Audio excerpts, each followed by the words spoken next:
anime that we're going to be talking about is Rising of the Shield Hero Season 4. Now before, sometime last week, I did bring up the fact that, you know, with them and how the land looks and how the story they're trying to tell and whatnot, it felt like Genshin Impact. Now obviously I meant that as like a jokey joke. I mean, I was a little bit serious because I was serious, but also I can acknowledge the fact that this story came out before Genshin Impact, so if anything, I can acknowledge the fact that this came first, obviously. But this episode, it just had our little crew of Ratalia, Naofumi, and the Orca girl, I forget her name, and the dragon, as they finally get onto the land, deal with some stuff.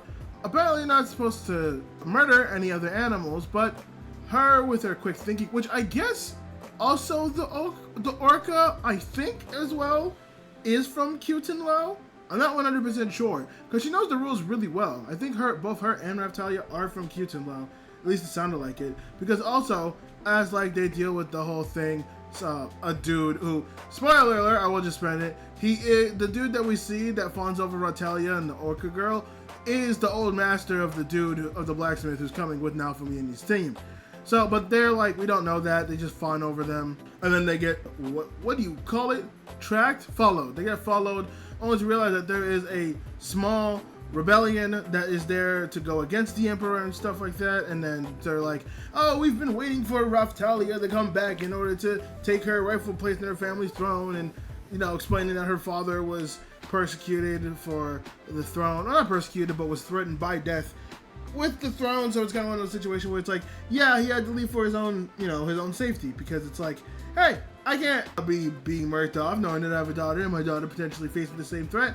I need to leave. And that's exactly what he did. They started off the rebellion. They fought off against the Emperor's guards, protecting the shield that's covering the entire island, and they got rid of one of them, taking down, I think, most of the shields, or at least one part of the shield. That way the rest of the crew can get on the island, and I think they kind of have this home base at the village now. And honestly, the fights were okay. Again, there is definitely a quality drop from season 2 and 3, but nothing that I hate and nothing that I think is super egregious. I think the problem that I have personally is like the pacing of it. I feel like this went really fast for everything that was supposed to be. Maybe this happens how it is, but I feel like, you know, them coming onto shore should have happened next week. Like, it felt like we should have a lot more of like lore explanation this episode, and then have like the actual rebellion happen next episode. Maybe I'm insane for that, but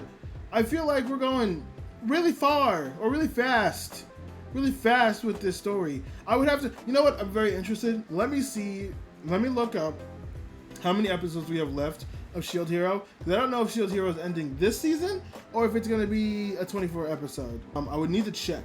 So let me go ahead and check that actually real quick. Okay, so that makes for me a little bit more sense now. Now that I look at it, it is 12 episodes, because I felt like the first season was 24 episodes. So I was able to basically tell like 2 different little stories, which I think was really good for that.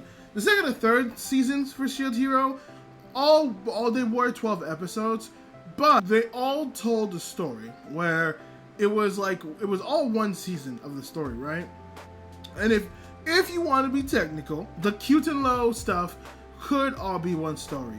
It's just Siltveld seems like such like a side piece to everything else, where it's like, oh, it's its own story and its own arc with its own thing, and it felt like pretty final in terms of like an arc. That's why I'm like, it seems like this season feels like it's telling 2 arcs, where it's like, oh, I feel like we spent a lot more time exploring like other world stuff and other lore stuff, especially for this, like, now that we're in Kyutenlo, it's just like, oh, I feel like we'd be spending more time learning about other things. But no, it feels like we're going pretty fast. We're just like, you know what, we've done enough lore, just boom, boom, boom, just talk about the important things, and that's fine, that's whatever. But yeah, like, I didn't necessarily hate this episode, it just caught me off guard a little bit. I just sat there and I'm like, I see. I guess we're not really talking about like all the other lore stuff, which, to be fair, that could happen next episode. This might have just been like okay, let's just get this part over with, and then we can spend time doing maybe some lore, maybe some world building, maybe some other stuff. It could obviously be that. Just for me, when I sat there, I was like, ooh, we're going a little fast. Oh, we're going a lot fast. I don't know if I like it.